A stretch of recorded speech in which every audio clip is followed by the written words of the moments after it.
A lot of people who sweat together feel they belong together, bound by connections deeper than just spinning or Pilates. A recent Atlantic story compares an evening fitness class to a religious service.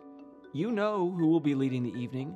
You can anticipate the general contours of its energy. You know you will recognize familiar faces among the participating crowd. This pitter-patter is sacred, somewhat spiritual. It's deep. That's kind of what CrossFit's about. People checking in on each other, the family aspect, the community aspect of it. But if I can just interrupt that divine flow for a moment, it's also the product of identity-driven marketing. No matter the business, Frisbee or Flywheel, it works this way. Identify the specific audience or customer base you're going for.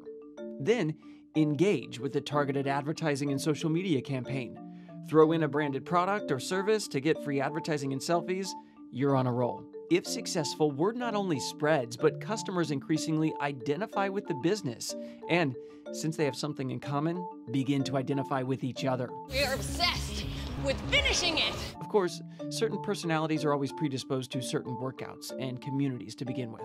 The identity marketing strategy is especially successful at boutique gyms. SoulCycle, for instance, has been credited with starting the boutique trend, laid out in its half social, half spiritual strategy when it was considering going public. This is not about a class. It's not about a bike. It's about you. First, riders are led through an inspirational, meditative fitness experience in candle-lit rooms.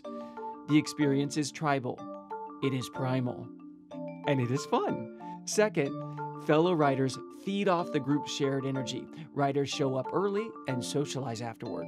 Third, the company maintains contact with riders across social media platforms. I have 2 SoulCycle tats. We need to see them.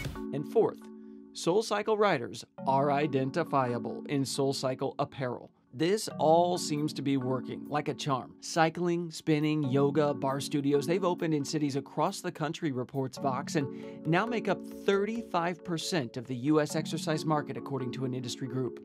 The fitness biz overall generated $25.8 billion in 2015. That's up from $20.3 billion in 2010. Much of that growth came from the boutique facilities, which have continued to grow and grow despite stagnation in the overall market. Millennials are driving the growth. Many are abandoning $30 a month gyms for trendy studios where a single session can run $30, surrounded of course by their peers doing the same. Identity bolstering gyms are thriving, and the benefit to members is twofold: community and cachet.